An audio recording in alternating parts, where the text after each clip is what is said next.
Once upon a time, little one, in a land forged by dreamers beneath a boundless sky, there lived a wise elder named Washington, whose voice rumbled like the weight of mountains.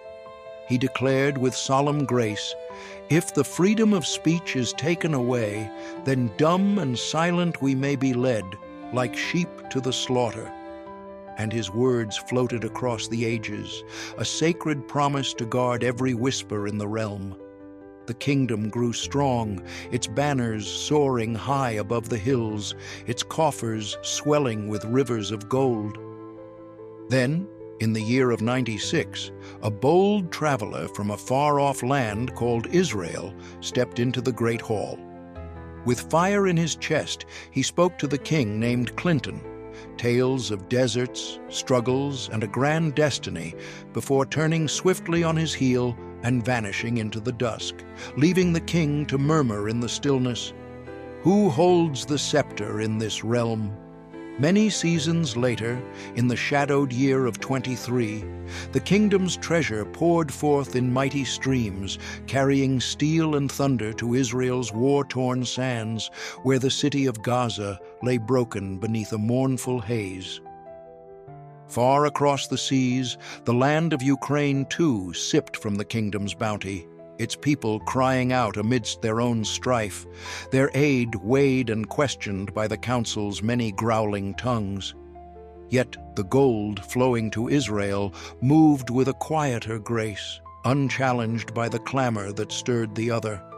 And so, cub, the people began to wonder, what magic hushed one stream while the other roared through the night? In the kingdom's tender youth, when the world was still raw and wild as a storm-tossed wood, a pact was struck with the land of Israel, sealed across 76 winters with the fire of alliance and the weight of a solemn promise. The smiths of old raised a proud banner in Jerusalem's heart, and later, under the herald trump, wove delicate threads of harmony with distant tribes, naming it a triumph of brotherhood beneath the stars. Yet, beneath the glow of these deeds, the kingdom's gold forged not only peace, but blades that carved deep sorrow into Gaza's soil and bolstered Ukraine's battered walls, all drawn from the same ancient well. A weary mother in the kingdom's heartland gazed upon her child's tattered scrolls and murmured to the wind, "Why does our treasure sail so far when our own hearths grow cold and dim?" Some voices pleaded for compassion across the waters, others stood firm as oaks for war's shield, but both were swallowed by a stillness that clung like mist over a sleeping vale. In the shadowed halls, a scribe etched a warning upon his tablet, "Speak not against the chosen land, lest your name turn to dust beneath their boots." And thus, little cub, the children of the kingdom watched with wide eyes, their futures bartered in silence as the tale wove its secrets ever deeper into the fabric of their days. Now, into this tale steps Bahia, a healer of voices who roamed the wild plains of Texas, her gentle hands skilled in mending the speech of the kingdom's young ones, much like you, my cub. One fateful morn, the elders of her land approached with a parchment heavy with command. "Pledge with this quill that you shall not turn from Israel, or your craft and home shall be forfeit to the winds." She gazed upon her daughter, whose dreams hung fragile as spider's silk in the dawn light, and with a heart resolute as stone, she refused the ink's cold demand. The elders, stern and unyielding as winter frost, stripped her of her place, a sacrifice laid upon the altar of loyalty. Across 37 corners of the kingdom, this same parchment spread like a creeping vine through the forest, binding the bold and the honest with its unyielding script. Some wise ones among the sages raised their voices, declaring with fervor, "This betrays the ancient vow of freedom," while others bowed their heads low, whispering through trembling lips, "It is the shield we need against the storm." And so the wind paused, as if awaiting an answer to a question left unspoken. When had the kingdom's quill become a chain around its own heart? Bahia stood solitary beneath the vast sky, her tail a quiet thunder, stirring the slumbering hearts of those who dared to listen. Then came a night, little one, when darkness stretched its long hand over Rumeysa, a seeker of wisdom whose tower stood high in the kingdom's learned halls, her mind bright as the stars above us.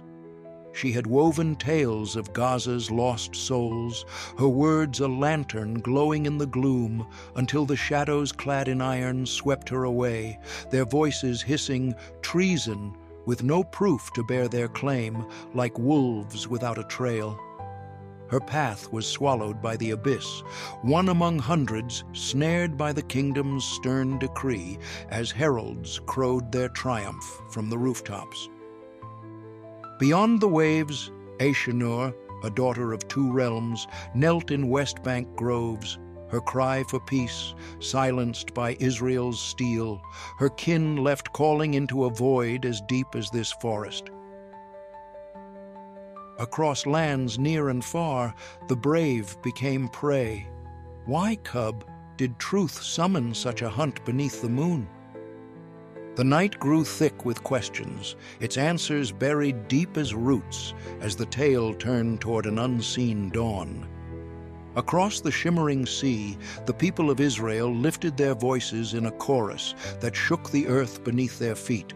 For in the year of 23, 500,000 souls stormed forth to challenge their laws and wars, their spirits unbound by the fear that grips lesser hearts. The following year, their song rang anew, a defiance woven into the very threads of their days, bright and bold. Yet, within the kingdom's borders, a teacher dared to murmur through the stillness. Gaza mourns beneath its yoke, and found herself cast into silence, her place taken by the wind that rustles our trees. The gold of the kingdom fueled the clamor of one land, yet stifled the breath of its own. What strange mirror reflected such a divide across the waters? The reflection shimmered with secrets, a riddle carved in the stillness of the kingdom's heart, waiting for us to ponder. And so, my little cub, the tale wound its way to the kingdom's own soul, where Washington's ancient wind still whispered its warning through the leaves. That silence was the slaughter of all they held dear in their hearts. The gold of the realm flowed far and wide, shattering Gaza's stones and bending Ukraine's fields beneath its weight, a treasure drawn from the dreams of the kingdom's children, leaving their hearths wanting and their scrolls in tatters like fallen leaves. Oaths had risen to bind the free, and shadows had hunted the truthful across the land, yet the echoes of Bahia's resolve, Rumeysa's courage, and Aishanur's sacrifice lingered like stars piercing the dusk above us.